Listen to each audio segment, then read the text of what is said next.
الله وبركاته. الحمد لله والصلاة والسلام على رسول الله. أما بعد فأعوذ بالله من الشيطان الرجيم. بسم الله الرحمن الرحيم. ولنبلونكم بشيء من الخوف والجوع ونقص من الأموال والأنفس والثمرات وبشر الصابرين. وقال النبي صلى الله عليه وسلم: ملة أبيكم إبراهيم. صدق الله العظيم وصدق رسوله النبي الكريم. اللهم صل على سيدنا محمد وعلى آل سيدنا محمد وبارك وسلم وكرم عليه. அளவில் அருளும் நிகரில் அன்பும் கொண்ட எல்லாம் வல்ல அல்லாஹ்வின் திருநாமம் போற்றி ஆரம்பம் செய்கின்றேன். சாந்தியும் சமாதானமும் ஈருலக சர்தார், அகிலத்தின் அருட்கொடை, பிரபஞ்சத்தின் பேரொளி, நம் உயிரினு மேலாகிய கண்மணி நாயகம் ஹஜ்ரத் முஹம்மது ரசூலுல்லாஹ் ஸல்லல்லாஹு அலைஹி வஸல்லம் அன்னவர்களின் மீதும், அன்னாரின் அடிச்சுவற்றை பின்பற்றி வாழ்ந்து வழிகாட்டிய உத்தம சத்திய சஹாபாக்கள், தாபியீன்கள், தபஅத் தாபியீன்கள், அவுலியாக்கள், நாதாக்கள், ஷுஹதாக்கள், குறிப்பாக பரக்கத்து நிறைந்த ஜும்மாவுடைய நன்னாளில் அல்லாஹ்வுடைய இல்லத்தில் சங்கமிக்கிற வாய்ப்பை பெற்ற நாம், நம் மக்கள், உலக மூமின்கள் அனைவர் மீதும் அல்லாஹ்வின் பேரருள் என்றென்றும் மிக நிலவட்டமாக ஆமீன். அல்ஹம்துலில்லாஹ். கண்ணியத்திற்கும் மரியாதைக்கும் உரிய அல்லாஹ்வின் நல்லடியார்களே, அருமையான மூமின்களே, சகோதரர்களே, அல்லாஹ் ஜல்ல ஜலாலுஹு குர்ஆன் ஷரீஃபின் வழியாக மனித சமுதாயத்திற்கு அல்லாஹ் கொடுக்கிற சோதனைகளில் மிகப்பெரிய சோதனையாக அல்லாஹ் முன்வைப்பது உணவு கிடைக்காமல் பட்டினியாக இருப்பது என்பது மிக பெரும் சோதனையாகும். உலக பணக்கார நாடுகள் எல்லாம் சேர்ந்து ஒரு ஏழை நாட்டை, பாலஸ்தீனத்தை,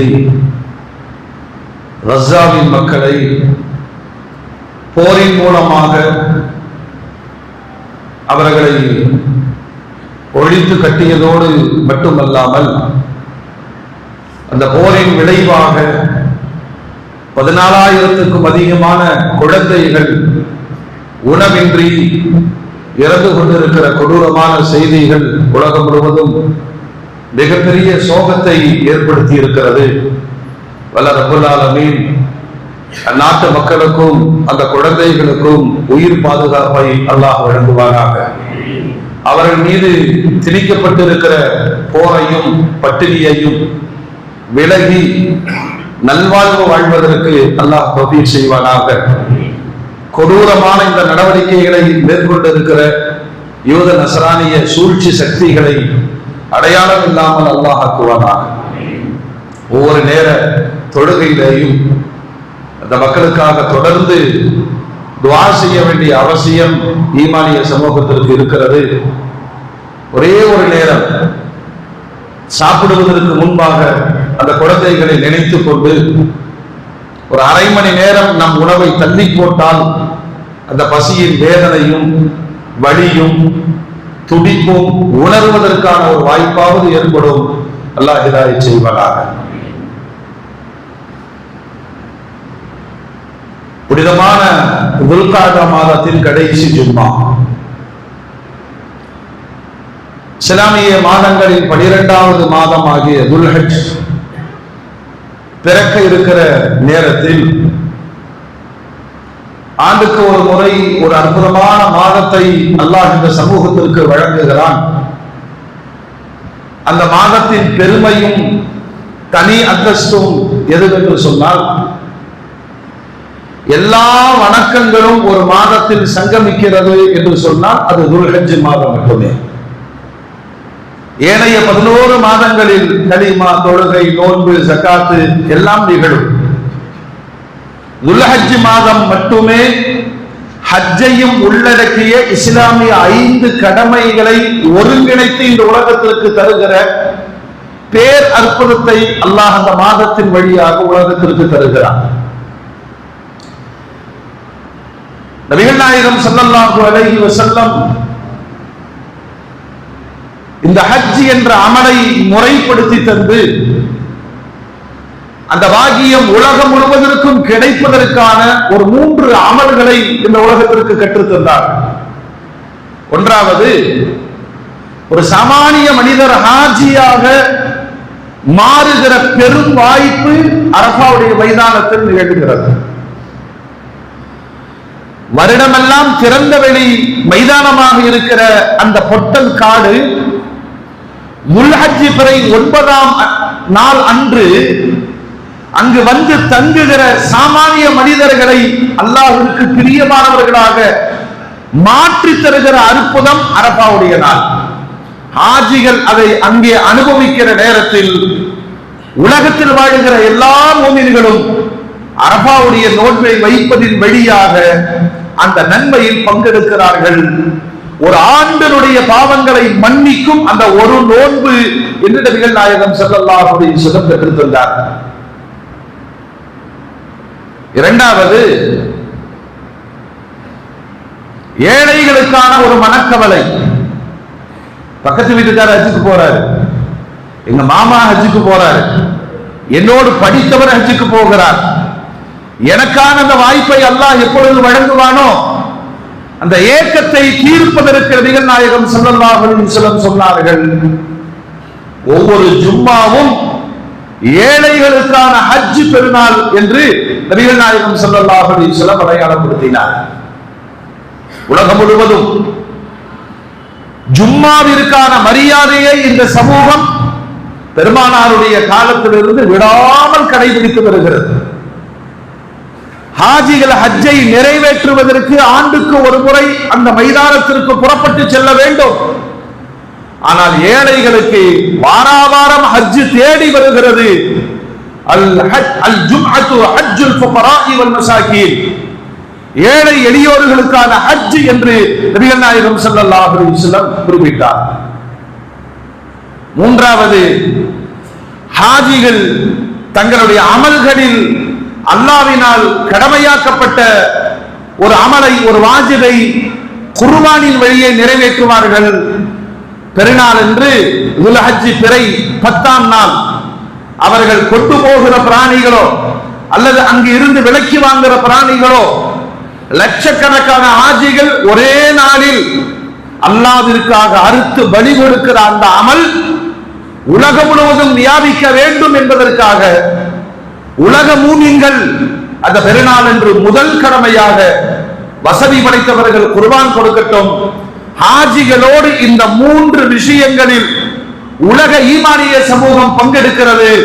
அரஃபாவுடைய நோன்பு, புனிதமான ஜும்மாவுடைய நாள், குர்பான். இந்த 3 அமல்கள் ஹாஜிகள் தத்ரூபமாக அங்கு நிறைவேற்றுகிற பொழுது ஹஜ்ஜுக்கான அமல்களின் நன்மைகளை ஏழைகளுக்கும் அல்லாஹ் பகிர்ந்தளிக்கிறான். நபிகள் நாயகம் ஸல்லல்லாஹு அலைஹி வஸல்லம் சொன்னார்கள், வருடமெல்லாம் மனிதர்கள் விருந்தளிப்பார்கள், ஆண்டுக்கு 2 முறை அல்லாஹ் விருந்தளிக்கிறான். ரமலானுடைய பெருநாள் என்று நோன்பு வைப்பது ஹராம், பக்ரீத் பெருநாள் என்று நோன்பு வைப்பது ஹராம். இந்த 2 நாட்களிலும் நீங்கள் சாப்பிட வேண்டும். காரணம், அல்லாஹ் உலக மக்களுக்கு விருந்தளிக்கிற நாள் என்பதனால் நோன்பு வைப்பது தடை செய்யப்பட்ட நாட்களாக நபிகள் நாயகம் ஸல்லல்லாஹு அலைஹி வஸல்லம் முன்வைக்கிறார்.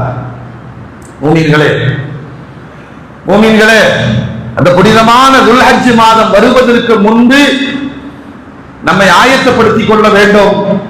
யாரெல்லாம் ஃபித்ர் சதகா கொடுப்பதற்கு தகுதி உள்ளவர்களோ அவர்கள் குர்பான் கொடுக்க வேண்டும். அந்த குர்பானி ஆடு, மாடு, ஒட்டகை, மாட்டினுடைய ஒரு வகையில் உள்ள எருமை, இவைகளை தவிர வேறு பிராணிகளை குர்பானியாக கொடுக்கக்கூடாது. பறவை இனங்களை கொடுக்கக்கூடாது. ஒவ்வொரு பிராணிகளுக்குமான வயதுகள் அல்லாஹ்வுடைய ரசூலினால் தீர்மானிக்கப்பட்டு இருக்கிறது. அந்த வயதுள்ள நன்கு கொழுத்த ஆரோக்கியமான, இது அல்லாஹ்விற்காக நான் அர்ப்பணிக்க போகிறேன் என்ற எண்ணத்தோடு, ஆடாக இருந்தால் தனிநபரும், ஒட்டகை எருமை மாடு இவைகளாக இருந்தால் 7 நபர்கள் கூட்டாக கொண்டு நன்கு கொழுத்த பிராணிகளை அல்லாஹ்விற்காக நீங்கள் குர்பான் கொடுங்கள். பிஸ்மில்லாஹி அல்லாஹு அக்பர் என்று அதனுடைய கழுத்தில் கத்தியை வைத்து அறுக்கிற பொழுது வெளிப்படுகிற முதல் சொட்டு ரத்தம் பூமியில் விழுவதற்கு முன்பாக அந்த அடியானுடைய பாவங்கள் மன்னிக்கப்படுகிறது. அல்லாஹ்வுடைய ரசூல் சொல்வார்கள், நல்ல கொழுத்த பிராணிகளை குர்பான் கொடுங்கள். மறுமை நாளில் சிராத்து முஸ்தகீம் பாலத்தை கடப்பதற்கு அது வாகனமாக பயன்படும். உற்சாகப்படுத்தி அல்லாஹ்வுடைய ரசூல் சொன்னார். இந்த துல்ஹஜ் மாதம் பிறந்து விட்டால் சையதுனா உமர் ரலியல்லாஹு அன்ஹு தெருக்களிலேயும் மக்களை பார்க்கிற இடங்களிலேயும் தக்பீர் சொல்வார்கள். அல்லாஹு அக்பர், அல்லாஹு அக்பர். தக்பீரின் வழியே அந்த குர்பானியை நினைவுபடுத்துகிற ஒரு அழகிய சுன்னத் பெருமானாரிடமிருந்து அருமைக்குரிய சஹாபாக்கள். நம்ம பெருநாள் அன்னைக்கு மட்டும் சொல்லுவோம்.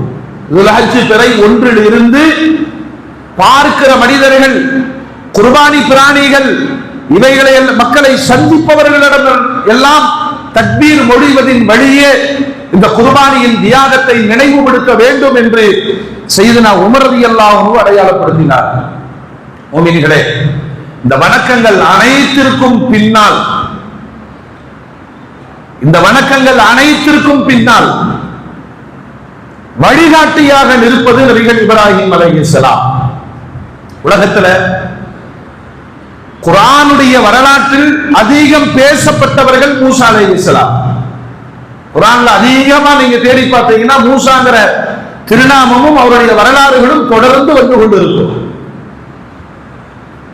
2வது இடத்தில் அதிகம் பேசப்பட்டவர்கள் நபிகள் சொல்லுங்க இப்ராஹிம் அலைஹிஸ்ஸலாம். ஆனா இந்த 2 பேருமே தௌஹீதுக்கான உண்மையான போராளிகள்.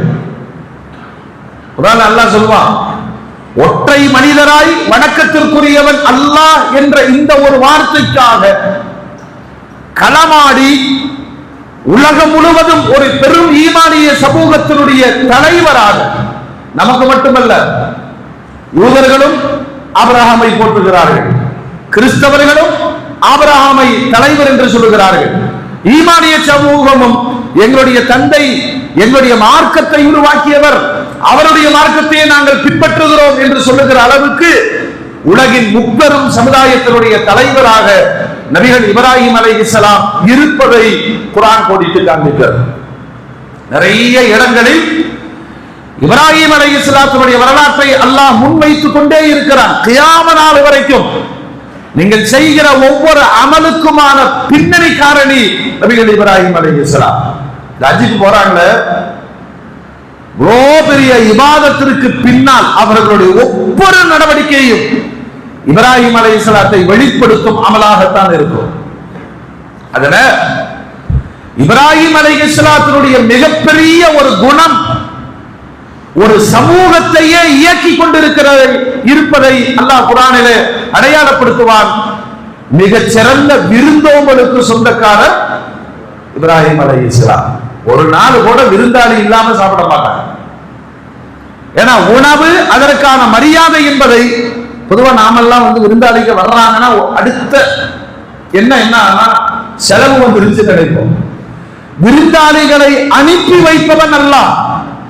எவர்கள் வீட்டிற்கு அதிகமாக விருந்தாளிகள் வந்து போகிறார்களோ அவருடைய வீடும் அவருடைய பொருளாதாரத்திலும் அபிவிருத்தி பரக்கத்து ஏற்படும். அது செலவு அல்ல. விருந்தாளிகளின் வரவு அல்லாஹ்வுடைய வரவு, வானவர்களின் வரவு. ஒரு நாள் கூட வாழ்க்கையில் இப்ராஹிம் அலைஹிஸ்ஸலாம் விருந்தாளி இல்லாமல் சாப்பிட்டதில்லை. உணவுகள் தயாராக இருக்கிற பொழுதும் ஏதாவது ஒரு விருந்தாளி கிடைப்பாரா? இந்த மனோநிலை இப்ராஹிம் அலைஹிஸ்ஸலாத்திடம் அதிகமாக இருந்தது. அந்த சமூகத்திற்கு அந்த தாக்கத்தை ஏற்படுத்தியது.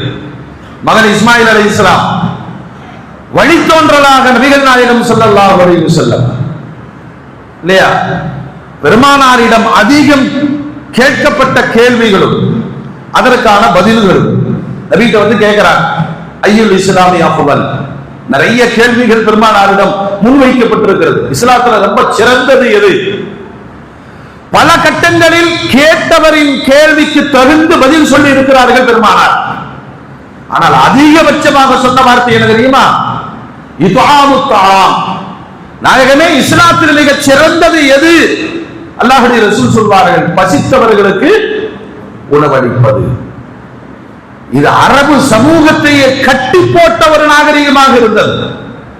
இன்றளவும் விருந்தோம்பலில் முதன்மையானவர்கள் யார் என்று கேட்டா அரபுகள் தான். உலக வரலாற்றிலே இப்ராஹிம் அலைஹிஸ்ஸலாம் வழியாக வந்த அந்த விருந்தோம்பல் ஈமானிய சமூகத்திலே அது பரிமாறப்பட்டு இன்று வரையிலும் நம்ம சமூகத்துல பாத்தீங்கன்னா ஏதோ ஒரு வீட்டுல ஏதாவது ஒரு தாவத்து சொல்லுங்க நடந்துகிட்டே இருக்கும். இந்த தாவத்திற்கு ஒரு பேர் வைக்கும்.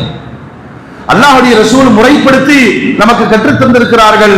விருந்துகள் என்பது அரபுகளுடைய சமூகத்தினுடைய வழக்கத்துல இந்த உம்மத்திற்கு வழமையாக்கப்பட்ட சில விருந்துகள், சுன்னத்தான விருந்துகள்.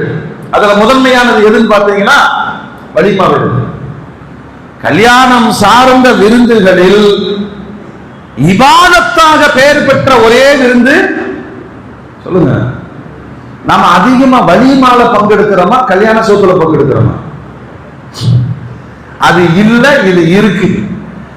இருப்பதை இல்லாமலாக்கி இல்லாததை இருப்பதை போன்று கல்யாணத்துக்கு போகணுமே, வலிமாவுக்கு போகணுமேனு சொல்லணும். இப்போ வலிமா விருந்து மட்டும்தான் திருமணம் சார்ந்த விருந்து. மற்ற விருந்துல கூடாதுன்னு சொல்ல வரல, கூடாதுன்னு அல்ல. இப்போ பெண்ணு பார்க்க போறாங்க, அப்போ ஒரு விருந்து. சக்கரை போட போறது, அப்புறம் ஒரு விருந்து. ஊருக்கு ஊருக்கு பழக்கங்கள். விருந்து குற்றம் அல்ல, ஆனால் இபாதத்தாக மாறுவது எது? கல்யாண விருந்துல தான் அடுத்தவன் அழுக வச்சு சாப்பிட்டு வர்ற சாப்பாடு. கரெக்டா பாரு, இன்னொருத்தன் அழுக வச்சு பீஸ் கம்மியா இருக்கு, டேஸ்டா இருக்கு, ஆனா இந்த சாப்பாட்டுக்கு பின்னாடி ஒருத்தனுடைய அழுகை இருக்கிறது என்பதை உணர மறுக்கிறோம். வலிமாவ பெருமானார் சொன்னார்கள், மாப்பிள்ள நீ சந்தோஷப்பட்ட உன் சந்தோஷத்தை மற்றவர்களுக்கு விருந்தின் வழியே பரிமாறிக்கொள். அதுதான் மாப்பிள்ள போடுற விருந்து தான் வலிமா விருந்து. இரண்டாவது அல்லாஹ்வுடைய ரசூல் சொல்வார்கள், அகீகா. ஒரு குழந்தை பிறந்த உடனே இஸ்லாமிய மரபுகளில் அந்த குழந்தையை உள்ளெடுக்க வேண்டிய அவசியம் சமூகத்திற்கு இருக்கிறது. முதல்ல பிறந்த உடனே அதனுடைய வலது காதில் பாங்கும் இடது காதில் இக்காமத்தும் சொல்லணும். அதுக்கெல்லாம் வாய்ப்பு இல்லை. ஏன்னா பிறந்த உடனே ஏதாவது பிரச்சனைன்னு சொல்லி பெட்டியில இன்குபேட்டர்ல வச்சிடறாங்க. 3 நாள் கழிச்சுதான் தாயே பார்க்குது. இருந்தாலும் ஒரு சின்ன வாய்ப்பு, தாய் செய்யலாமே, அருகில் இருக்கிற தந்தை செய்யலாம், உடனே வாங்க சொல்லி விடுங்கள். அதனுடைய செவிகளில் விழுகிற முதல் வார்த்தை அல்லாஹ்வுடைய அழைப்பு வார்த்தைகளாக இருக்கிறது. இரண்டாவது, குழந்தையினுடைய 7வது நாள் தலைமுடி எடுத்து அந்த முடி அளவுக்கு வெள்ளி ஒரு 1.5 கிலோ வருமா சொல்லுங்க? 1.5 கிலோ வருமா முடி? 2 கிராம் 3 கிராம். இன்னைக்கு கிராம் 100 ரூபான்னு போட்டா 300 ரூபாய். 1 வெள்ளி அல்லது வெள்ளியினுடைய அளவுக்கு சதக்கா செய்து விடுங்கள். ஒரு குழந்தைக்கு மார்க்கம் செய்ய சொல்லுகிற கடமை இது. பெருமானார் சொல்றாங்க, 7வது நாள் முடியல, அதுக்கு தலையில் அவ்வளவு சக்தி இல்ல, டாக்டர்கள் வேணான்னு சொல்றாங்கன்னா அதுக்கு மேல நீங்க எப்ப வேணாலும் வலிச்சுக்கலாம். ஆனா இந்த முடி அளவுக்கு தர்மம் சதக்கா வெள்ளி செய்ய வேண்டும். அடுத்த அல்லாஹ்வுடைய ரசூல் சொன்னாங்க, ஆண் குழந்தையாக இருந்தால் 2 ஆடுகள், பெண் குழந்தையாக இருந்தால் 1 ஆடுகள். இதுக்கெல்லாம் சக்தி இருக்கு இல்ல அப்படிங்கிறதெல்லாம் இல்ல. உன் குழந்தைக்கு நீ செய்ய வேண்டிய கடமை 2 ஆடோ 1 ஆடோ அறுத்து அகீகா கொடுத்து விடுங்கள். இதற்கு ஒரு காரணத்தையும் பெருமானார் சொன்னார்கள். குழந்தைகளை வழிகெடுக்கிற ஒரு சைத்தான் இருக்கு. குழந்தைகளை வழிகெடுக்கிற சொல்லுங்க, நம்மளே கொஞ்சம் மகிழ்ந்த குழந்தையை தான் சொல்லுவோம் சைத்தான் சைத்தான். அவன் உடனே திருப்பி கேட்கிறான், சைத்தானுக்கு பிறந்தது அவுலியாவா இருக்கும்? திட்டமா இல்லையா? குழந்தைகளை வழிகெடுக்கிற சைத்தானுக்கு பேர் உம்மு சிபியான். அந்த ஷைத்தானிடமிருந்து குழந்தையை பாதுகாப்பதற்கான பலியிடுதல் தான் அகீகா. அதனாலதான் அது கரியாகவோ சமைத்தோ நீங்கள் சதக்கா செய்து விடுங்கள். அது சதக்காவா போறதுதான் நல்லது. அதுலயும் பாருங்க, நாமளே அறுத்து நாமளே சாப்பிட்டு நல்லா இருந்துச்சுன்னு சொல்லி நோக்கம் என்ன தெரியுமா?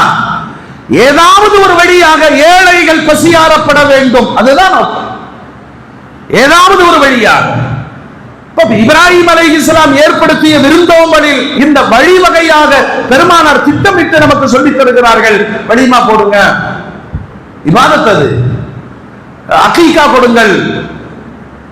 பொதுவா விருந்தாளிகள் வருகிற பொழுது கொடுக்கிற ஒரு விருந்து உபசரிப்பு அழகிய சுன்னத். தாமுல் வைஃபான், வெளியிலிருந்து வர்றாங்க, வந்துட்டாங்க, இருப்பதை கொடுத்து விருந்தினர்களை விருந்தோம்பல் செய்யுங்கள் சுன்னத். அப்புறம் சந்திக்க வர்றாங்க, அவங்க சொந்த பந்தம் அதெல்லாம் இல்லை, யாரோ ஒரு 4 பேர் உங்களை மீட் பண்ண வர்றோம், அவர்களுக்காக உணவளிப்பது. குழந்தை பிறந்தவுடன் சந்தோஷத்துல விருந்து ஏற்பாடு செய்வது. பொதுவான சில அழைப்புகள், வீட்டுல ஒரு விருந்து வச்சிருக்குங்க, காரணமே தேவையில்லை, பொதுவான விருந்துகள் அல்லாஹ்வுடைய ரசூல் ஆமோதித்திருக்கிறார்கள். ஆண் குழந்தைகளுக்கு கத்தனா செய்யறது இந்த பழைய காலத்துல செஞ்சாங்க. அவனுக்கு மாலை எல்லாம் போட்டு ஊர்வலம் எல்லாம் கூட்டிட்டு வந்து சவுண்ட் விடுவாங்க, தீன் தீன் தீன். இப்ப எல்லாமே அனாச்சாரம் சொல்லி கத்தனா எங்கே முடிஞ்சிருது? ஆஸ்பத்திரியிலே முடிஞ்சிருது. இந்த பக்கம் வெட்டியெல்லாம் சொல்லவே மாட்டேங்கிறான். அவனுக்கும் அப்படி ஒரு வரலாறு தெரியல. அந்த சிறார்களுக்கு அந்த சுன்னத். இப்ராஹிம் அலைஹிஸ்ஸலாம் 80 வயசுல அல்லாஹ் சொன்னா கத்தனா செய்யுங்க. இதுக்கு முன்னாடி அப்படித்தானே? எப்படி அல்லாஹ் செய்யறது? ஆமா, உயிர் உறுப்பின் முன் தோலை அகற்றி விடுவது இன்றைய விஞ்ஞான உலகத்தினால் முன்வைக்கப்படுகிற ஆரோக்கியம். வேர்ல்டு ஃபுல்லாமே எல்லா ஆண் குழந்தையும் கட் பண்ணிடுறான். ஆனால் இங்கு ஒரு வணக்கமாக காட்டி தந்து 5000 ஆண்டுகளாய் உலகம் நடைமுறைப்படுத்துகிறது. இந்த மார்க்கத்தின் அடையாளங்களில் ஒன்று. அப்படி கத்தனா செய்யும் போது என் பையனுக்கு ஒரு ஆரோக்கியத்தின் அடையாளத்தை நபிகள் இப்ராஹிம் அலைஹிஸ்ஸலாத்துடைய சுன்னத்தை நடைமுறைப்படுத்தி இருக்கிறேன். அதுக்கு ஒரு விருது போடுவது அழகிய வழிமுறை.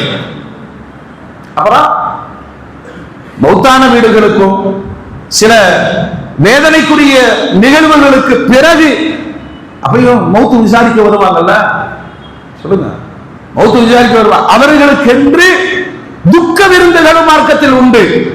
வர்றவங்க வாங்க, நாங்களே சோகமா இருக்கிறோம், உங்களுக்கு சோறு போடுவோமா? அந்த சோகத்திலேயும் விருந்தோம்பலை இஸ்லாம் முன்வைக்கிறது. வெளியூர்ல இருந்து வந்திருக்கிறாங்க, மௌத்துக்கு தான் வந்திருக்கிறாங்க. அதனால பழைய கிராமங்களில் இன்றளவும் நடைமுறை இருக்கிறது. ஒரு வீட்டுல மௌத்தாயிருச்சுன்னு சொன்னா அண்டை அயலார்கள் தயாராகி விடுவார்கள். அவங்க வீடுகள்லாம் சரி பண்ணிடுவாங்க. ஒரு வீட்டுல டீ வைப்பாங்க, ஒரு வீட்டுல சாப்பாடு இருக்கும், ஒரு வீட்டுல டிஃபன் ஏற்பாடு பண்ணுவாங்க, அல்லது செய்து கொண்டு வந்து மௌத்து வீட்டுல வச்சிருவாங்க. வருகிற யாரும் பட்டினியோடு இருக்கக்கூடாது. இன்னைக்கும் ஹோட்டல் இல்லாத கிராமங்கள் இருக்கத்தானே செய்து. சிட்டியில சரி மௌத்து பார்த்தாச்சு, சரி வாங்க போய் சாப்பிட்டு போயிடுவோம். கிராமங்கள்ல ஒரு சோகம் நிகழ்கிற இடத்திலேயும் பசி இருக்கக்கூடாது. அந்த பசியினுடைய வேதனை மிக கொடுமையானது. அதனால மரண வீடுகளிலும் கூட விருந்தோம்பலை இஸ்லாம் முன்வைக்கிறது. சுகதுக்க நிகழ்ச்சிகளில், அதற்கடுத்து பிரயாணங்கள் முடித்து விட்டு வரக்கூடியவர்கள், ஹஜ்ஜாக இருக்கட்டும், வெளிநாடு ட்ரிப்புகளாக இருக்கட்டும், அந்த பிரயாணத்தில் இருந்து பாதுகாப்பான முறையில் வீடு திரும்புகிறார்கள். அதுக்கான ஒரு விருந்து. வீடு கட்டி முடித்தவுடன் போடப்படுகிற விருந்து. இப்ப அதெல்லாம் இன்னைக்கு யோசிச்சோம்னா அவனே 50 லட்சம் ரூபாய் கடன் வாங்கிதான் வீடு கட்டிருக்கான். இப்ப அந்த விருந்து நமக்கு ஹலாலா ஜலாலான்னு தெரியாது. இது எல்லாம் எப்படின்னா ஒரு சமூகத்தை பேசிடுவாங்க நல்ல சந்தோஷத்தில் போடப்படக்கூடிய விருந்துகள். ஆனா அவன் வீடு கட்டினோட துக்கத்துலதான் போடுறான். இன்னும் பினிஷ் ஆகல, ஏன்பா பினிஷ் பண்ணாம விருந்து போடுற? கண்ணு பட்டுருவோம். கண்ணு பட்டா என்ன ஆகும்? நீ சக்திக்கு மீறி செய்யும் போது ஆட்டோமேட்டிக்கா கண்ணு வருமா இல்லையா? இது மாதிரி ஒவ்வொரு நிகழ்வுகளிலேயும் பிறரை மகிழ்விப்பதற்கான விருந்து வழிமுறைகளை இப்ராஹிம் அலைஹிஸ்ஸலாத்திடம் இருந்து நபிகள் நாயகம் ஸல்லல்லாஹு அலைஹி வஸல்லம் முறைப்படுத்தி தந்தார்கள். இப்ப இதுக்கு சட்டங்களை ஏற்படுத்தி சொல்றாங்க பாருங்க. இதா துஆயாஹதுக்கும் இலா தஆம், சமூகத்துல நாம கவனிக்க வேண்டியது, யாராவது விருந்துக்கு சொல்றார், பழக்கம் தானே, விருந்துக்கு சொன்னா பதில் கொடுங்கள், போகணும். அது எந்த அளவு மார்க்கம் சட்டமாக்கி வைத்திருக்கிறதுனா, சலாம் சொல்வது சுன்னத், பதில் சொல்வது சொல்லுங்க வாஜிப். அதனால சில பேர் என்ன சொன்னா, இந்த கூப்பிட்டு சொல்லுவோம், ஓ சலாம் சொல்லி இருக்காரு, சரிங்க வலைக்கும் சலாம். சலாம் சொல்வது சுன்னத் என்றால் அதுக்கு பதில் சொல்வது வாஜிப். அதே மாதிரி விருந்திற்கு அழைத்தால் விருந்திற்கு பதில் கொடுக்கணும், போகணும். பெருமானார் ஸல்லல்லாஹு அலைஹி வஸல்லம் சொல்லுகிறார். அப்புறம் விருந்தினுடைய முறைகள் நம்மளை எல்லாம் கவனிச்சுதான் சொல்லியிருக்காங்க. விருந்துகளில் மோசமான விருந்து எது, நல்ல விருந்து எது? நல்ல விருந்திற்கான அடையாளம் அல்லாஹ்வுடைய ரசூல் சொல்லுவாங்க, எந்த விருந்தில் ஏற்றத்தாழ்வுகள் இல்லாமல் எல்லோரும் அழைக்கப்படுகிறார்களோ அது சிறந்த விருந்து. குறிப்பா வலிமா விருந்து பெருமானார் சொல்றாங்க, ஷர்ரு தாமி தாமுல் வலிமா, ஒரு வலிமா விருந்துக்கு அழைக்கிறார்கள், அது மோசமான விருந்து. எப்படின்னா, வசதியானவங்கள் மட்டும் அழைக்கப்படுகிறார்கள், ஏழைகள் நிராகரிக்கப்படுகிறார்கள். இந்த சமூகத்தில் கவனிக்கப்பட வேண்டிய பெருமானாருடைய சொல்லாடல். சும்மா சொல்வாங்களா? புளிச்சையாப்ப எடுக்கிறவனுக்கே சாப்பாடு போடுறது. பசிப்பிணியோடு வாழுகிற ஏழைகளுக்கான பெரும் வாய்ப்பு தான் இந்த கூட்டு விருந்துகள். அது நம்ம ஸ்டேட்டஸ்க்கு செட் ஆகாது. எல்லா குடும்பத்திலையும் ஏழைகள் இருப்பாங்க. விஐபிகள்லாம் வர்ற இடத்துல இவர் அண்ணன் சொன்னா அவங்க எல்லாம் என்ன நினைப்பாங்க சொல்லுங்க? எல்லா வீட்டிலும் ஒரு ஏழை அண்ணன் இருப்பான், ஒரு தம்பி இருப்பான், ஒரு தங்கச்சி இருக்கும். அல்லாஹ்வுடைய ரசூல் சொல்றாங்க, இன்னைக்கு சாப்பாடு விருந்துங்கிற பேர்ல மனித உணர்வுகளை காயப்படுத்தி விடாதீர்கள். அவங்க எப்படி நினைக்கணும்னா, என்னையும் கூப்பிட்டிருக்கிறாரு, என்னையும் அழைத்திருக்கிறார். இந்த நாகரீகம் காலப்போக்கில கைவிடப்பட்டு, அது எப்படின்னா சில விருந்துகள் அப்படித்தான் இருக்கும், ஒன்லி விஐபி. அவங்க சாப்பிடுறதை விட இந்த இலைகளில் வீணாக்குகிற பண்டம் ஏழைகளுடைய ஹக்கு, உரிமை என்பதை சமூகம் உணரணும். அவன் ஏற்கனவே மத்தியானம் ஒரு விருந்தில் அட்டன் பண்ணிட்டான், இப்ப நைட்டு அழைக்கப்பட்டிருக்கான், அப்படி வர்றாரு கார்ல இறங்கினவங்க, அவனுக்கு எதுக்கு விருந்துங்க சொல்லுங்க? அவனுக்கு எதுக்கு சாப்பாடு வேண்டாம்? ஜஸ்ட் ஒரு ஸ்வீட், ஒரு கூல் ட்ரிங்க்ஸ். ஆனா ஒரு ஏழை பரிதவிப்போடு இருக்கிறான், ஒரு நல்ல சாப்பாடு மாசத்துக்கு ஒருக்கா கிடைக்குமா, வர்றான், உரிமையோட சாப்பிடுறான், கூப்பிட்டது தாய் மாமன். அல்லாஹ்வுடைய ரசூல் சொல்றாங்க, விருந்துகளில் மோசமான விருந்து பணக்காரர்கள் மட்டும் அழைக்கப்பட்டு ஏழைகள் புறக்கணிக்கப்படுகிற விருந்து. விருந்து எல்லாரையும் கூப்பிடு, உறவுகள் தானே கூப்பிட போறோம். நம்ம என்ன உலக மக்களுக்கு எல்லாம் விருந்து போட போறோமா? இல்ல, தெரிந்தவர்கள், உறவுகள், அண்டை அயலார்கள். அதில் ஏற்றத்தாழ்வு காண்பிக்க கூடாது, அல்லாஹ்வுடைய கோபத்தை ஏற்படுத்தும் என்று நபிகள் நாயகம் ஸல்லல்லாஹு அலைஹி வஸல்லம் தமிழ்ல சொல்லுவாங்க. ஆள் பாதி. ஆமா, முல்லா நஸ்ருதீனுக்கு கல்யாணத்துக்கு அழைப்பு கொடுத்தாங்க. அவர் மாமூல் ட்ரெஸ்ல போயிட்டார், நார்மல் ட்ரெஸ்ல போயிட்டார், உள்ள விட மாட்டேன்ட்டாங்க. என்னடா இது ரொம்ப போச்சு, கூப்பிட்டு தானே வந்திருக்கிறான், ஒன்னையெல்லாம் யார் யார் கூப்பிட்டா தொத்தி விட்டாங்க. முல்லாவுக்கு புரிஞ்சு போச்சு, இங்க ஆளுக்கு மரியாதை இல்லை. உடனே போய் 2 ரூபா கடன் கொடுத்து ட்ரெஸ் வாடகைக்கு எடுத்தார். இப்ப நிறைய மாப்பிள்ளைகள் வாடகை ட்ரெஸ்ல தான் சுத்துறான். இது நம்மளை நாமே ஏமாற்றி இருப்பதில். அல்லாஹ்வுடைய ரசூல் சொல்லுவாங்க, ஜும்மா போடுறீங்களா, குளியுங்கள், இருப்பதில் நல்ல ஆடை உடுத்துங்கள். அதான் பெருமானார் சொல்றாங்க, புத்தாடை அல்ல, இருப்பதில் நல்ல ஆடை, அதில் வெண்மையை தேர்வு செய்யுங்கள், நறுமணம் பூசுங்கள். இருந்தா தானே. இப்ப மாப்பிள்ளை பாக்குறாரு, எல்லாரும் நம்மளை பார்ப்பாங்க, அதனால ஒரு 2500 ரூபாய்க்கு கோட்டு வாடகைக்கு வாங்கி அவரை அழகுபடுத்திக்கிறார். முல்லா நஸ்ருதீன் வாடகைக்கு போட்டு விட்டு அப்படி நிற்கிறார். அதே ஆளுங்க இவரை வரவேற்கிறாங்க, வாங்க நல்லா இருக்கீங்களா, புரிஞ்சுக்கிட்டாரு. அரை மணி நேரத்துக்கு முன்னாடி நான் தான் வந்தேன், என்னை விரட்டினீர்கள், இப்ப மறுபடியும் போய் சாப்பாட்டுல உட்கார்ந்தவன சாப்பாடை எடுத்து கோட்டுக்குள்ள போட ஆரம்பிச்சார். இப்ப வீட்டுக்காரங்க என்னையா அநியாயமா இருக்காமா, இதுக்குத்தானே மரியாதை, ஆளுக்கு மரியாதை இல்லையே. இது கவனிப்பதற்கான ஒரு சிந்தனை. அல்லாஹ்வுடைய ரசூல் சொல்றாங்க, எங்கெல்லாம் ஏழைகள் புறக்கணிக்கப்படுவார்களோ அந்த விருந்து கோபத்திற்குரியதாக மாறிவிடும். அப்படின்னா இது தனித்தனியா பிரிக்க வேண்டிய அவசியம் இல்லை. எல்லா குடும்பத்திலையும் ஏழைகளும் இருப்பார்கள், மிடில் கிளாஸ் இருப்பாங்க, வசதி படைத்தவர்கள் இருப்பாங்க. நீ கூப்பிடும் போது அப்படி தேடி கூப்பிடாத, இதுதான் பார்க்கணும். இது இந்த சமூகத்துல ஒத்துக்க முடியுமா? சொல்ல ஒத்துக்க முடியுமா? ஒத்துக்க மாட்டோம். நான் பெரிய ஆளு, நான் வர்ற ஆளுகள்லாம் பெரிய ஆளுகளா? இதுல மிகப்பெரிய அபத்தம், அல்லாஹ்வுடைய கோபம் அவர்களுக்கு ஏற்பட்டு விடும். அல்லாஹ்வுடைய ரசூல் சொல்றாங்க, சில நேரங்கள்ல நகர்ப்புறங்கள்ல இந்த தர்ம சங்கடம் நடக்கும். எல்லாரும் ஞாயிற்றுக்கிழமை தான் 6 கல்யாணம், 6 பேரும் கூப்பிட்டுருக்காங்க, எங்க சாப்பிடுவோம்? அல்லாஹ்வுடைய ரசூல் சொல்றாங்க, முதல்ல யார் கூப்பிட்டாங்களோ அந்த விருந்துக்கு நீங்க போங்க, முன்னுரிமை. இன்னொன்றையும் சொன்னார்கள், இந்த 6 அழைப்புகளில் பக்கத்து வீட்டுக்காரனுடைய அழைப்புக்கு முன்னுரிமை கொடுங்கள். எல்லாத்துக்கும் ஒரு ஒழுங்குமுறையை பெருமானார் ஸல்லல்லாஹு அலைஹி வஸல்லம் சொல்றாங்க. சரி, 2 பேர் அட்டன் டைம்ல கூப்பிட்டாங்க, கரெக்டா 2 பேர் ஒண்ணா வந்திருக்கிறாங்க. என் கல்யாணத்துக்கு நீங்க வர்றீங்க, என் கல்யாணத்துக்கு நீங்க வர்றீங்க, என்ன செய்ய முடியும்?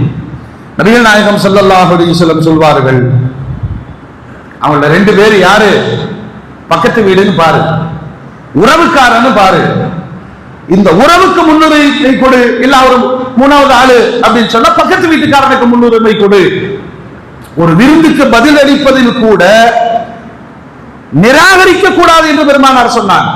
சரி, ஆமா, எல்லாரும் கூப்பிடுறாங்க, எல்லாத்துக்கும் போக முடியுமா? எல்லாரும் கூப்பிடுறாங்க, எல்லாத்துக்கும் போக முடியுமா? அல்லாஹ்வுடைய ரசூல் சட்டம் சொல்றாங்க, நீ சாப்பிடலைனாலும் பரவாயில்ல, அழைப்புக்கு என்ன செய்ய? ஓடுறமல, அங்க ஓடி போய் தலையை காமிச்சுக்கிறாரு, இங்க பாடியை காமிச்சுக்கிறாரு, அங்க காலை காமிச்சுக்கிறாரு, அங்க போய் அந்த கூல் ட்ரிங்க்ஸ் குடிச்சுக்கிறாரு. என்ன தேவை வந்தது? பெருமானார் சொல்றாங்க, யார் விருந்திற்கு அழைப்பு கொடுத்தும் பதில் அளிக்கவில்லையோ, பதில் அட்டெண்டன்ஸ் தான், பதில் அளித்து அவரை சந்தோஷப்படுத்தி அவருக்கான துஆவை செய்ய வேண்டும். யார் அப்படி செய்யவில்லையோ அல்லாஹ்வுக்கும் அல்லாஹ்வுடைய ரசூலுக்கும் மாற்றம் செய்தவராக ஆகிறார் என்று நபிகள் நாயகம் ஸல்லல்லாஹு அலைஹி வஸல்லம் சொன்னார். சரி, அழையா விருந்தாளின்னு ஒரு பாடம் இருக்கா இல்லையா? சொல்லுங்க, இருக்கா இல்லையா? அதெல்லாம் இந்த ஹாஸ்டல்ல தங்கி இருக்கிற காலேஜ் ஸ்டூடெண்ட்ஸ் எல்லாம் சண்டே அன்னைக்கு காலையில நேரமா எந்திரிச்சு குளிச்சு ஃபர்ஸ்ட் ஒரு ரவுண்டிங் போயிட்டு வர்றான், எந்த மண்டபத்துல என்னன்னு அழகா பரிமாறிக்கிறாங்க. மாப்பிள்ளை இங்க குஸ்கா தான் செட் ஆகாது, மாப்பிள்ளை அங்க பாசுமதி. இவங்க யாரா இப்படி விசாரிக்கிறாங்க, சொந்தக்காரனான்னு கேட்டா டைம் பாஸ். அப்படியெல்லாம் சில பேர் இருக்கிறாங்க. அல்லாஹ்வுடைய ரசூல் சொல்றாங்க, அழைப்பு இல்லாமல் ஒரு விருந்தில் பங்களிக்க கூடியவனுடைய நிலை என்ன? தஹல சாரிகன் வ ஹரஜ முகீரா, திருடனாக நுழைந்து கொள்ளைக்காரனாக வெளியேறுகிறார். அனுமதி இல்லாம போறது திருட்டு, வயிறு ஃபுல்லாயிட்டு வர்றது, இதுல இருந்து ஹலால் ஆக்குறது அவர் கையில தான் இருக்கு. யார் கையில? கூட்டவருடைய கையில. நீ யாரான்னு கேட்கிறாரு, நான் பொண்ணு வீட்டுக்காரங்க. ஐயோ, நான் தான் பொண்ணோட அத்தா. அப்படியாப்பா மாப்பிள்ளை வீட்டுக்காரன். சில பேர்களுக்கு இது விளையாட்டாக அல்லது தமாஷாக இருந்தாலும் மார்க்கம் அதற்கான சில வழிமுறைகளை வைத்திருக்கிறது.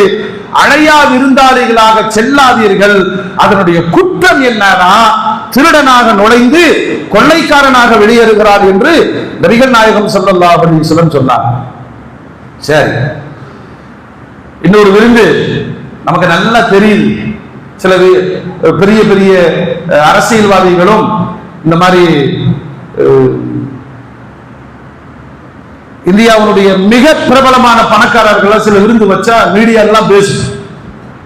அங்க கான்செப்ட் என்ன அப்படின்னா, சாப்பாடு போடுறதல்ல, தங்களுடைய பெருமையை நிலைநாட்டுவது. நாமளும் அதை பழகிட்டோம். 40 ஐட்டங்க, யார் சாப்பிடுறது? யார் சாப்பிடுறது? சாம்பார் சாப்பிடவே பிடிக்கிட்டு போயிடுவாங்க. ஆசை காட்டி ஏமாத்துற மாதிரி இல்லையா? இப்ப இங்க உணவளித்தல் அல்ல, தன்னுடைய பெருமையை நிலைநாட்டுவது. அதுவும் இன்னைக்கு மிடில் கிளாஸையும் பாதிச்சிருக்கு. எவ்வளவு ஐட்டம் போடுறாரோ அதை வச்சு ஒரு விஐபி விவிஐபி அப்படின்னு கிரேடு ஒண்ணுமே கிடையாது. நம்மளை ஏமாத்திக்கிறது. அல்லாஹ்வுடைய ரசூல் சொல்றாங்க, ஒரு விருந்து பெருமைக்காக கொடுக்கப்படும் என்று சொன்னால் அந்த விருந்திற்கு நீங்கள் செல்லாதீர்கள், அந்த சாப்பாட்டை சாப்பிடாதீர்கள். இப்ப என்ன செய்யணும்? அழைப்புக்கு பதில் கொடுக்கணும், போய் சலாம் போட்டு திரும்ப வந்துடும், அவ்வளவுதான். அல்லாஹ்வுடைய ரசூல் சொன்னாங்க, அழைப்புக்கு பதில் கொடுக்கணும். உணவை அருந்துவதும் அருந்தாததும் உன்னுடைய ஈமானை பொறுத்து இருக்கு. இவன் சம்பாத்தியம் ஹராமானது, இவன் சின்ன அட்டூழியத்துக்காக வேண்டி விருந்து போடுறான், வெறும் பெருமைக்காக வேண்டி நடக்குது, விருப்பம் வந்துரு வரணும். இப்படி எல்லாம் விருந்தினுடைய வகைகளை சொன்ன நபிகள் நாயகம் ஸல்லல்லாஹு அலைஹி வஸல்லம் சொல்றாங்க, பாவிகள் விருந்தளித்தால் நிறைய கேள்விகள்லாம் வரும். ஒரு நாட்டில் வாழ்றோம், சகோதர சமுதாயம் எல்லாம் இருக்கு, அந்த மத உணர்வுகளை பேணி நடக்கணும், அவங்களுக்கு எல்லாம் சட்டம் கிடையாது. சகோதர சமுதாயம் அழைச்சானா அந்த மாற்று மத சகோதரனுங்கிற முன்னுரிமைக்காக போகணும். ஒண்ணு தெரிஞ்சுக்கணும், அந்த மாமிசங்கள் ஹலாலா ஹராமா. இப்ப யாருமே அந்த கேள்வி கேட்கறது இல்லையே, கேள்வியே கேட்கறது இல்லை. ஆனால் அவர்களுடைய விருந்தளிப்பை ஏற்றுக்கொள்வது சுன்னத். அவனுக்கு பிரச்சனையே கிடையாதுங்க, ஏன்னா ஆல்ரெடி அவர் மாற்று மதத்துக்கார். நம்மால கூப்பிடுறாரு, கூப்பிடும் போது இவருடைய பிசினஸ் என்னன்னு பார்க்கணும். இவர் எந்த வகையான பாவியும் தெரியுது, பாவம் செய்பவர் அப்படின்னு நல்லா தெரியுது. அவருடைய விருந்தை புறக்கணிக்க வேண்டுமாய் நபிகள் நாயகம் ஸல்லல்லாஹு அலைஹி வஸல்லம் சொல்லி இருக்கிறார். அடுத்து ஒரு அழகான மரபு குர்ஆன் சொல்லுது பாருங்க. பெருமானார் ஸல்லல்லாஹு அலைஹி வஸல்லம் முடித்த 11 திருமணங்கள், எல்லா திருமணத்திலேயும் வலிமா விருந்தை சரியாக நிறைவேற்றி இருக்கிறார்கள் பெருமானார்.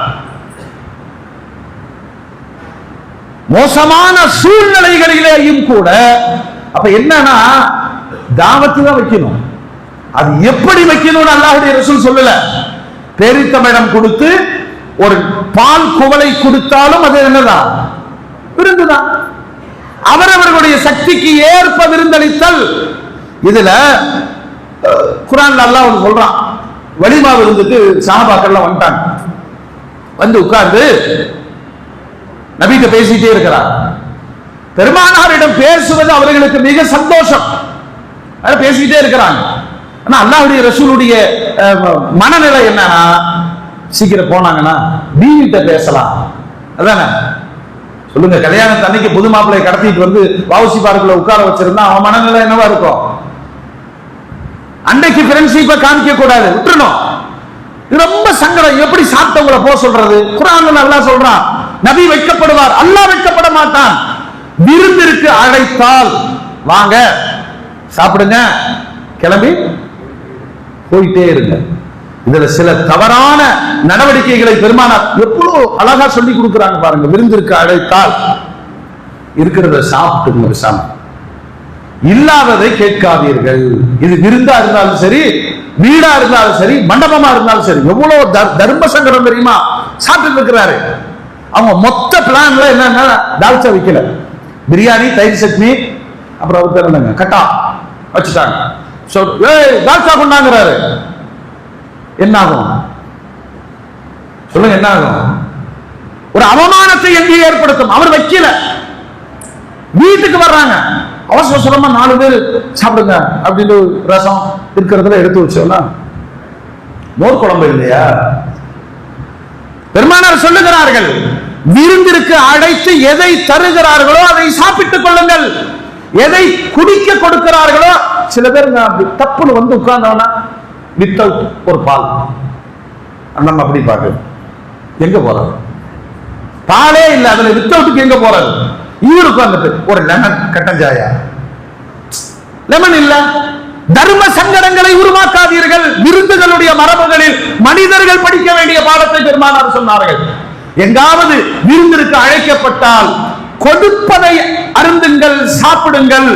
இல்லாததை கேட்டு மனங்களை சங்கடப்படுத்த, இதெல்லாம் நம்ம வாழ்க்கையில இருக்கிற நெருக்கடியான சூழ்நிலை. நெருக்கடியான சூழ்நிலை. அங்க உட்கார்ந்து கபாபு கேட்கிறாரு, இவரை தான் தூக்கி அடுப்புல போட்டு சுட்டு கொடுக்கணும். மூமின்களே, நபிகள் நாயகம் ஸல்லல்லாஹு அலைஹி வஸல்லம் நாகரிகத்தினுடைய உச்சத்துல சொன்னாங்க. சில நேரங்கள்ல நமக்கு அந்த சங்கடம் ஏற்படும். யாராவது ஒருத்தர் கல்யாணம் கூப்பிட போறோம், அவருடைய மச்சான் பக்கத்துல இருக்காரு. இப்ப நீங்க என்ன செய்வீங்க சொல்லுங்க? என்ன செய்வீங்க? நீங்களும் வாங்கன்னு சொல்லுவோம்ல, சொல்லுங்க. ஆனா உண்மையில அவரை கூப்பிடல, கூப்பிட போனது இவரை. ஒரு நிர்பந்தம், நீங்களும் வந்துருங்க. அவரு நிஜமாவே கிளம்பி வந்துட்டார். சஹாபாக்களுக்கு விருந்திற்கு அழைத்த ஒரு சஹாபி, அவரை பின்தொடர்ந்து ஒரு மனிதர் வந்தார். கூட்ட கூட்டத்துல சொன்னனால அவரு வந்துட்டாரு. இப்ப ஒரு சாபி நிறுத்தி கேட்கிறாரு, அபா ஷுஐப் கூப்பிட்டவர, எங்களை கூப்பிட்டீங்க, எக்ஸ்ட்ரா ஒரு மீட்டிங் வருது. சில நேரங்கள்ல 5 பேருக்கு தாங்க செஞ்சு வச்சிருக்கோம், 15 பேர் வந்துட்டா என்ன ஆகும்? மானக்கேடா இல்லையா? இப்ப அழையா விருந்தாளிகள் இப்ப சட்டத்தை சொல்லிக் கொடுக்கிறார்கள். அழையாம ஒருத்தர் வர்றாரு, அவர் காமன் விருந்து நினைச்சுக்கிட்டாரு. நீங்கள் விரும்பினால் அவரை அனுமதிக்கலாம், இல்லைன்னா நான் தாட்டி விடுறேன். இல்ல வரட்டும். அப்ப அங்க ஏற்பாடு இருக்குன்னு அர்த்தம். ஒவ்வொன்றிலேயும் மனிதர்கள் சங்கடப்படுத்தி விடக் கூடாது. இது நமக்கு தெரியாதுங்க. பொம்பளைங்கள்ட்ட கேளுங்க. நீங்க வாடகை சும்மா சொல்றோன்னா எல்லாத்தையும் வாங்க வீட்டுக்கு போலாம் அப்படின்னு 5 பேரை கூட்டிட்டு போயாச்சு. அந்த அம்மா உலக்கையை எடுத்துட்டு நிக்குது. காலையில இருந்து மீன் வாங்கி கொடுக்கல, கருவாடும் இல்ல, கோழியும் இல்ல. நீ மாட்டுக்கு பெருமைக்கு 5 பேரை கூட்டிட்டு வந்துட்ட. இப்ப நான் என்ன பண்றது சொல்லு. அந்த வேதனை தெரியுமா இல்லையா? விருந்தாளிகளை உபசரிக்க வேண்டும், அதற்கான திட்டமிடல் இருக்க வேண்டும். நபிகள் நாயகம் ஸல்லல்லாஹு அலைஹி வஸல்லம் சொல்லிக் கொடுத்தார்கள். மோதீர்களே, இந்த வழிமுறைகள் யாவும் உலகத்திற்கே பாடமாக சொல்லிக் கொடுத்தவர்கள் நபிகள் இப்ராஹிம் அலைஹிஸ்ஸலாம். அவர்கள் நினைவு கூறப்படுவதற்காக ஒரு இபாதத்தை அல்லாஹ் முன்வைத்தால் புனிதமான ஹஜ். அந்த ஹஜ்ஜில் கூட்டாகிற பாக்கியம் அரஃபா நோன்பின் வழியாக, குர்பானியின் வழியாக முழு உலகத்தினுடைய உம்மத்திற்கும் அல்லாஹ் அந்த வாய்ப்பை தந்திருக்கிறான். நாம் எல்லாரும் அல்லாஹ்ட்ட ஆசைப்படுவதோடு துஆ செய்யணும். மௌத்திற்கு முன்பாக 5 கடமைகளை நிறைவேற்றிய பாக்கியத்தை, ஹஜ்ஜை நிறைவேற்றுகிற பாக்கியத்தை அல்லாஹ் எங்கள் அத்தனை பேருக்கும் நசீபாக்கி தருவாயாக. குர்பானி வசதியானவங்க தான் கொடுக்கணும், சட்டம் தான். ஆனா ஆசைப்பட்டு கொடுக்கறதுல சொல்லுங்க தப்பு இல்ல. ஜகாத்து கொடுக்கணுங்கிற கணக்கு கிடையாது. ஃபித்ர் சதக்கா இன்னைக்கு டேட்ல 65,000 ரூபாய் கேஷ் உங்கள்கிட்ட இருக்குது.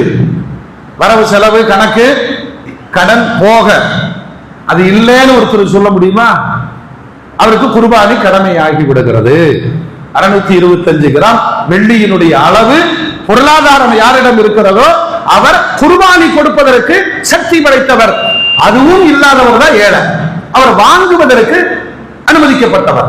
அதனால இந்த அமல நான் நல்லா குர்ஆன் அல்லாஹ் சொல்றோம், உங்களை சோதிக்கிறதுக்கு தான் நான் கேட்கிறேன்.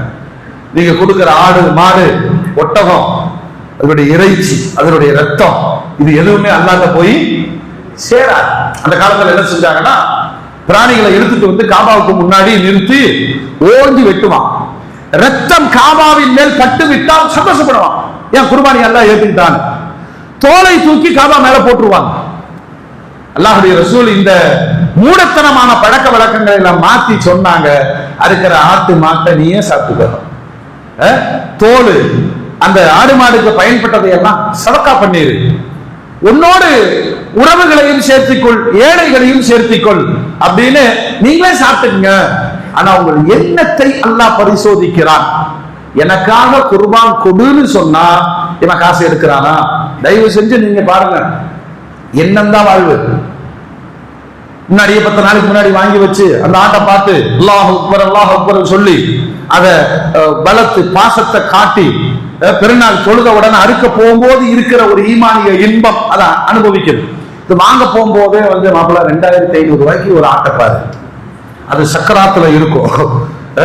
மாடு 7 பேர் உட்கார்ந்தா தாங்கணுங்க, அப்பதான் சிராத்து முஸ்தகீம் பாலத்துல பயணிக்க முடியும். நாம வாங்குற மாடு ஆத்து பாலத்திலே தாண்டாது. இந்த எண்ணத்தை நீங்க விட்டு கொடுக்காதவங்க யாரு சட்டை பிடிச்சு கேட்கறாங்க சொல்லுங்க. ஒரு ஷேர் 3500 ரூபாய் கிடைக்குமா? ஆமா, வாங்கி 7 பேர் இல்ல, 3வது ஆள் உட்கார்ந்தாங்க தப்புன்னு மூத்தா போயிரு. இது இபாதத்து. அல்லாஹ் எல்லாத்தையும் கொடுத்திருக்கிறான். நான் அல்லாஹ்விற்காக கொடுப்பது இந்த ஆடு மாடு ஒட்டகம் மட்டும்தான். அப்ப எப்படி இருக்கணும் தெரியுமா? அந்த ஆட்டை பார்த்தா அவ்வளவு கம்பீரமா இருக்கணும். நீங்க பெருமையா சொல்லுங்களேன், 80,000 ரூபாய்க்கு இந்த ஆடு வாங்க, அப்படி கம்பீரமா இருக்கு. யாருக்கு கொடுக்க போற? அல்லாஹ்விற்காக கொடுக்க போற. இந்த மாட்டை பார்த்தா பயங்கரமா இருக்கணும். அதனாலதான் சில சட்ட வடிவங்கள் எல்லாம் தந்திருக்கு.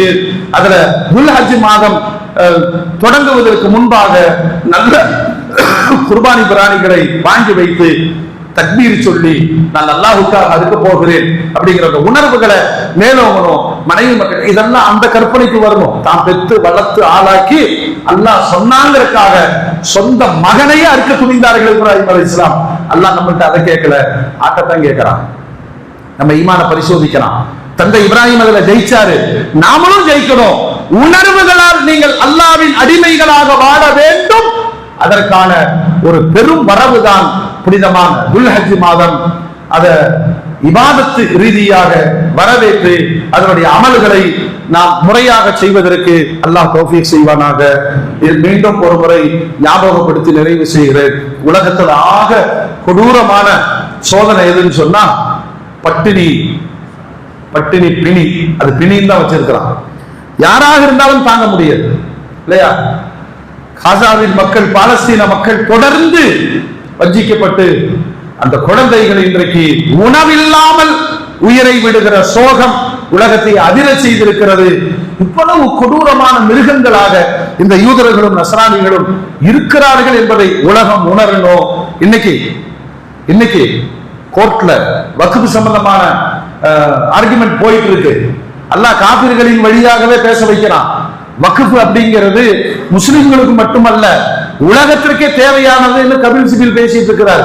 வக்ஃபுடைய சித்தாந்தங்கள் என்னன்னு அவரு விளக்கிட்டு இருக்கிறாரு. அவரு எதிராளி அரசு வழக்கறிஞர்களுக்கு சொல்றாரு, முதல்ல வக்ஃப்னா என்னன்னு படி. ஒரு பாரம்பரிய சித்தாந்தம், சமூக எண்ணத்தோடு அமைக்கப்பட்ட பொருளாதார பாதுகாப்பு ஏழைகளுக்கான திட்டம் தான் வக்ஃப். அதை போய் நீங்க இப்படி பண்ண போறீங்களே, இப்படி இஸ்லாம் பேசப்படும் ஒரு விஷயமாகத்தான் ஒரு காலத்துல உலகம் முழுவதும் அதை கடைபிடிப்பார்கள். அதை நோக்கதான் உலகம் பயணப்பட்டு இருக்கு. வந்துட கூடாதுங்கிற வெறியில தான் இஸ்ரேல் பயங்கரவாதமும் அமெரிக்கா பயங்கரவாதமும் அந்த குஞ்சு மக்களை கொலை செய்து கொண்டிருக்கிறது. நாம தொடர்ந்து அழுது அல்லாஹ் துஆ செய்தோம், யா அல்லாஹ் அந்த பச்சிளம் குழந்தைகளை பாதுகாப்பாயாக, அவர்களை பெற்றெடுத்த அன்னையர்களை பாதுகாப்பாயாக, அவர்கள் எதற்காக போராடுகிறார்களோ அந்த முகத்தஸ் பூமியை நீ பாதுகாப்பாயாக, போராளிகளை நீ பாதுகாப்பாயாக. அந்த நாடு உலகத்தில் நெஞ்சை நிமிர்த்தி சுதந்திர நாடாய் அது பிரகடனப்படுத்தி ஆட்சி செலுத்துகிற சூழலை அவர்களுக்கு உருவாக்கி கொடு யா அல்லாஹ். பசி பட்டினியினால் உயிரை விடுகிற கொடூரத்திலிருந்து அந்த குழந்தைகளை பாதுகாக்க வேண்டும். அரபு நாடுகள் அதற்கு முன் வர வேண்டும், மனமாற்றங்கள் ஏற்பட வேண்டும் என்று நம் சக்தி அவருக்காக துவா செய்வது. அந்த துவாவை ஒவ்வொரு தொழுகையிலும் நாம் வெளிப்படுத்த வேண்டும். அல்லாஹ் தௌஃபீக் செய்வானாக. அந்த குழந்தைகளுக்கு நல்ல சிறப்பான மறுவாழ்வை அல்லாஹ் வழங்குவானாக.